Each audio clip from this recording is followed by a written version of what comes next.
Hello and welcome to my top 100 list. This is very much a fun little personal list, primarily made up of JRPGs, Nintendo games, little obscurios, and FromSoftware games. It was really fun making this list. It's meant to be just a little bit of fun, and I hope you enjoy it.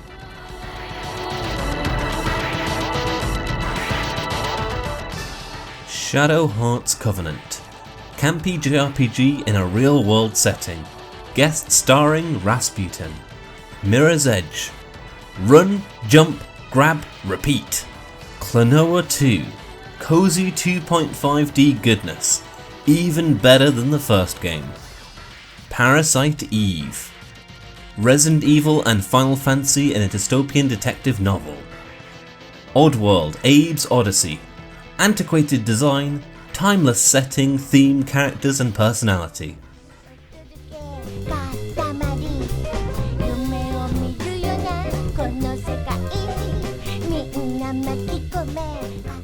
Super Metroid, perfectly paced action romp, always up for a replay. Grand Theft Auto Vice City. I hate GTA, but adore this world and soundtrack.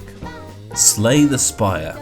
Each run is like a highly condensed, full-length RPG. Wonder Boy 3 The Dragon's Trap, an exceptional 2D Metroidvania made before these two games.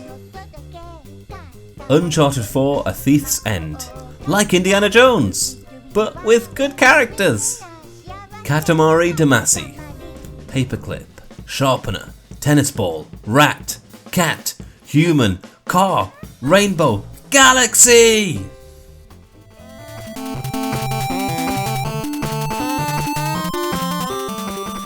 Mega Man 9. Feels like Mega Man 2.5, aka Perfect Mega Man. The Witness. Like learning a new language, or learning to see in 4D. Ribbit King. Nothing better than a relaxing game of Frolf. Yoshi's Island. Trying to 100% these levels is infuriatingly beautiful. Crash Bandicoot 4 It's About Time. Trying to 100% these levels is infuriatingly beautiful.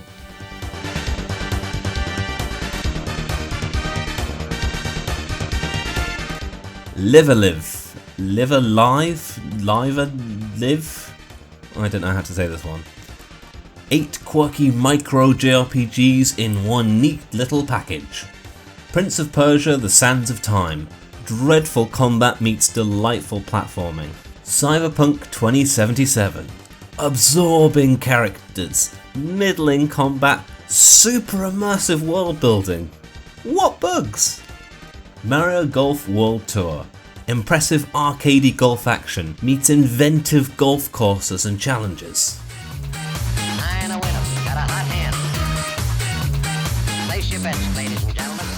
Metal Gear. Archaic version of MGS1, but this game did it first. Jet Set Radio Future. Automatic, supersonic, hypnotic, funky, fresh. Legend of Zelda Link's Awakening. Pint-sized Link to the Past, but all killer, no filler. Advance Wars. Punishing, but so neatly designed, it becomes irresistible. Castlevania Dawn of Sorrow. My favourite Castlevania. Aria of Sorrow is brilliant too.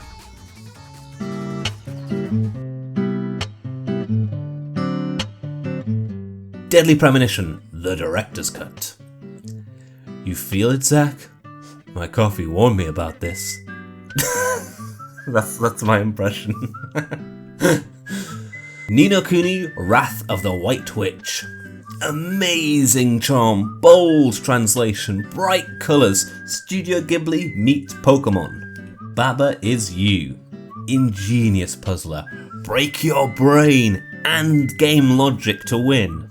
Bravely Default, middling adventure with exceptional mechanics and the best job system. Paper Mario The Thousand Year Door, so good fans still get upset when new games aren't this.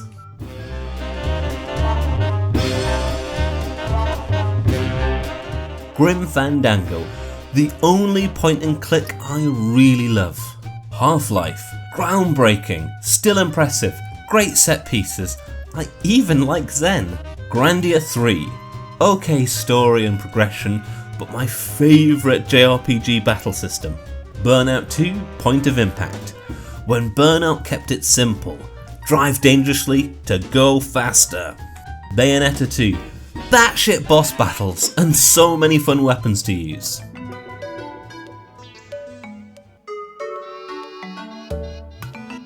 Luigi's Mansion 3. Luigi's Mansion 3 has the best Toads. Hashtag EGAD for Mario Kart 9. Project Gotham Racing 2. Tight controls, realistic cityscapes, hours of cone challenges to master. Pikmin 3. I miss the masochism of Pikmin 1, but adore this world.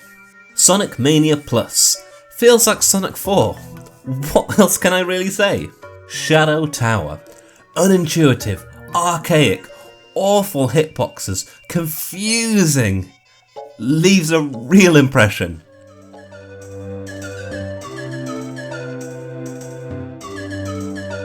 Super Mario 64. It's simply fun to run and jump and explore as Mario. Legend of Zelda Ocarina of Time. First time leaving Temple of Time as an adult? Chills. Resident Evil 2 Remake. The best zombies in any game ever. Crash Bandicoot 2 Cortex Strikes Back. The Goldilocks of the trilogy. Fun, varied, and challenging. Legend of Zelda A Link Between Worlds. All the best bits of 2D Zelda in an espresso shot.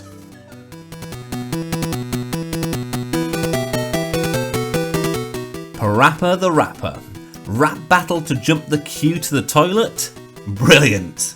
Enter the Gungeon. So many guns, so many runs, so many puns. Tekken 3. The template is here and stood tall for over 20 years. Tetris. Tetris 99, Tetris Effect, on the Game Boy, or the DS. Tetris. Pokemon Blue, Red and Yellow. Again, so flawed, but still so fun to blast through.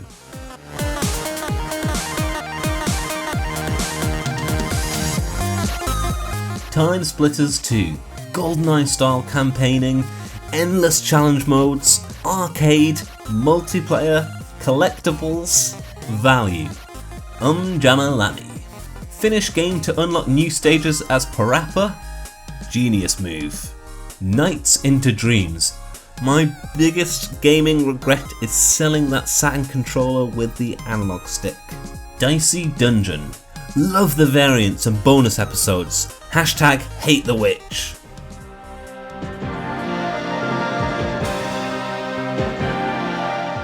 Mario Kart 8. 7 is a close second, but this has the great DLC. Panzer Dragoon Auto. Fly dragons, cause explosions, fight bosses, all in one evening. Super Smash Bros. Ultimate. The biggest, the best, and hopefully the last. Skies of Arcadia Legends. Quintessential swashbuckling JRPG with a gorgeous Saturday morning cartoon vibe. Resident Evil Remake. Intense spatial puzzle, still super scary.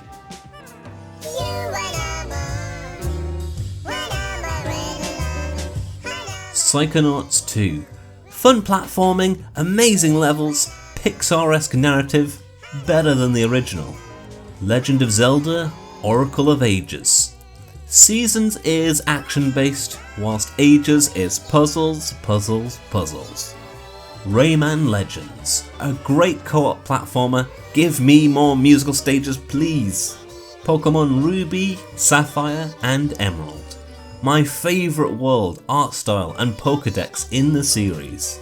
Super Mario Maker 2. Endlessly fun and creative. Favourite new feature? Nighttime variants.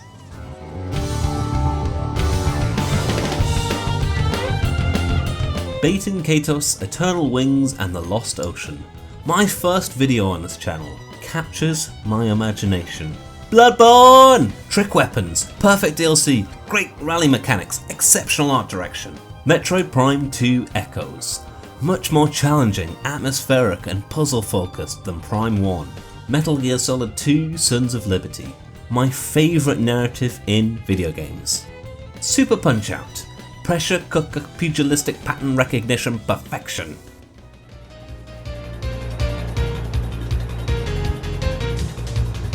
Tony Hawk's Pro Skater 1 and 2 plays exactly as you remember. That's all I ever wanted. SSX Tricky.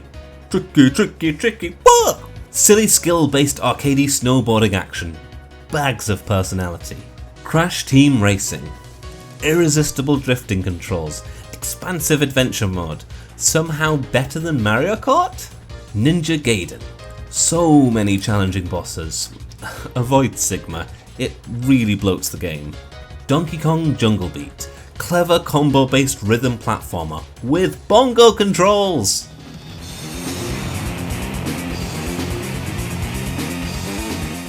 Final Fantasy IX. Great characters, narrative and world. A real sense of adventure. Super Mario Odyssey. The best Mario has ever felt in his best levels. Dark Souls 3. FromSoft's best weapons, best build choices, best bosses. High praise. Perfect Dark. It's aged horribly, but it's still so unique and inventive. Advance Wars Dual Strike. The best story and mission variety in this stellar series.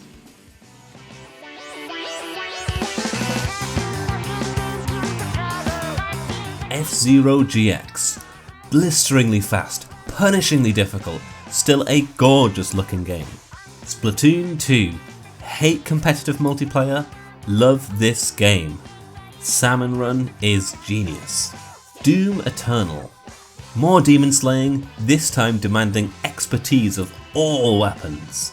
Metroid Prime. Simply my favourite Metroidvania.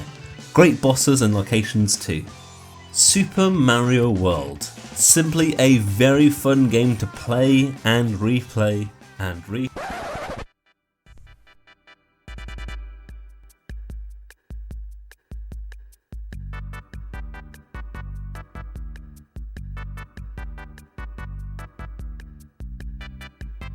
A taint of their newfound strength triggered the shattering. Dragon Quest VIII Journey of the Cursed King. Cute critters, colourful worlds, compelling characters, cozy vibes all round. The Witcher 3 The Wild Hunt. My favourite characters, dialogue choices and DLC in video games. Shadow of the Colossus. Still so unique, still so compelling. Love the remaster too. Sonic the Hedgehog 3 and Knuckles. So many memorable zones. Check out my ranking video here. Half-Life 2. Still feels immersive, absorbing, forward-thinking. Gravity Gun is God.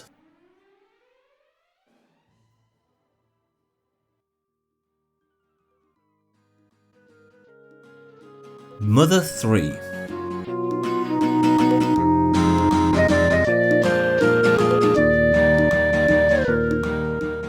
There's a lot of conversation about this game on the internet. Lots of intrigue, lots of demands for localization, heaps and heaps of praise. And yet I played this game relatively recently. It is my newest game in the top 10, yet this game did not crumble under the hype and the weight of expectation. The story really is great, lots of silly fun with a few left turns of cynicism, anti-capitalism and earnestness to keep the player alert. The art and the music are superb, the rhythm-based combat system is simple and fun and is in keeping with the game's tone.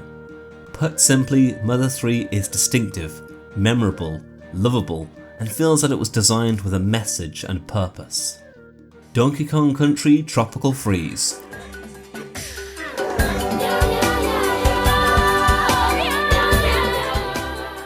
This game is exceptional and unfortunately not widely regarded. I love that every level works perfectly on 3 layers. First as a challenge for new players that they must get through. Then as a maze the player must explore to find all the collectibles. Then finally as a playground DK must roll and jump through to beat the time trial. Each of these layers is more fun and rewarding than the last, and each help illustrate the love, care and expertise that Retro Studio put into this game. Legend of Zelda: Breath of the Wild.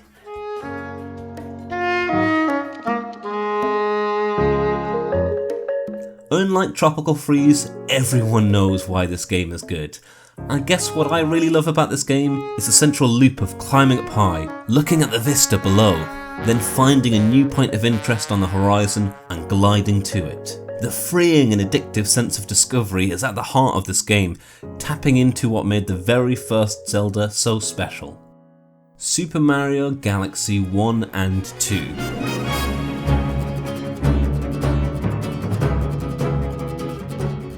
Whilst no individual galaxy is as memorable as Worlds in 64, Sunshine or Odyssey, and yes, Mario's movement is much less expressive, the Galaxy games make up for this by having simply more ideas and more challenges per minute than any other Mario game, and maybe any other game ever.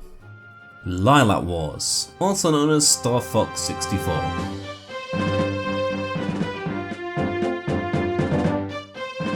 A Saturday morning cartoon in video game form. It's short, sweet, endlessly replayable, full of whimsy and wonder and memories. Not a year goes by where I don't play through this one.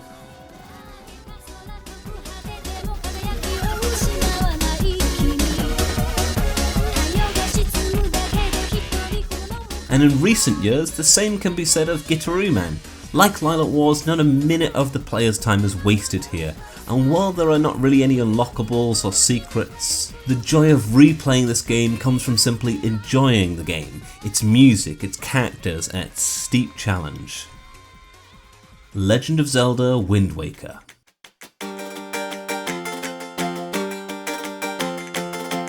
The combat, the dungeons, the puzzles, the boss fights, the pacing, they've all been done a little bit better in various other Zelda games. But I don't know what to say. I love being in the Wind Waker.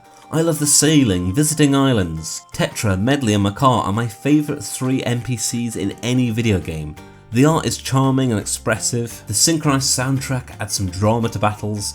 The game has its flaws, it has its detractors, but I find the game has this intangible quality that I find really comforting and just very, very easy to love. Dragon Quest XI: Echoes of an Elusive Age.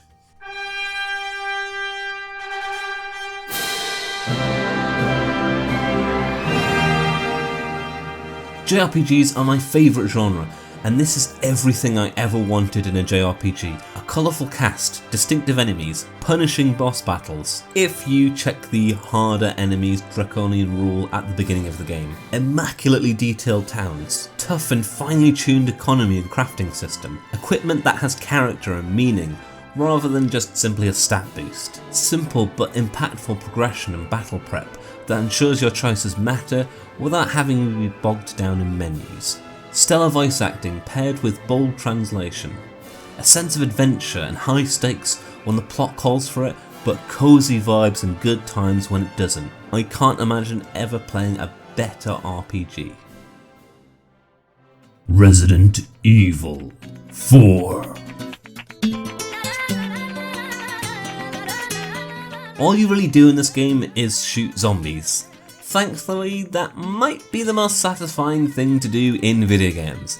That's because this game always keeps it interesting. The player finds a steady stream of new weapons, can buy upgrades for existing weapons, money is tight and so thorough exploration is encouraged, zombies mutate and gain new abilities when they're given a headshot, bosses and set piece enemies add peaks to your experience, and new scenarios and level layouts encourage the player to be even more resourceful with their scarce resources. Combat is so good in this game that I've even spent dozens of hours on the unlockable Mercenaries mode. Even when I tear myself away from the combat, we still have these cheesy one-liners, ridiculous characters and spooky locations to burrow through. This game is also exceptionally paced and just simply fun to play and replay over and over again.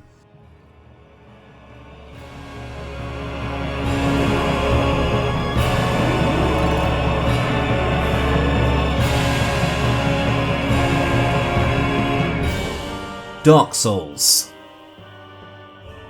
Despite being the instigator for a whole subgenre, this game for new players is still unforgiving, enticing, and enigmatic. Dark Souls 1, more so than any other FromSoftware game, really nails the sense of tone, the setting, the place, the memorable moments that feel organic to the player. The game's world of Lordran engulfs the player, initially into a world of fear and trepidation as they enter a new area for the first time, and then on later playthroughs as a twisted knot that the player can unpick and exploit to create a variety of expressive and expansive early game character builds. And in every second you can feel the philosophy of this game, feel the fingerprints of its authors. And yet, despite FromSoftware's uncompromising vision, Dark Souls has proven to have widespread appeal, tapping into the roots of many of the reasons we all enjoy video games in the first place.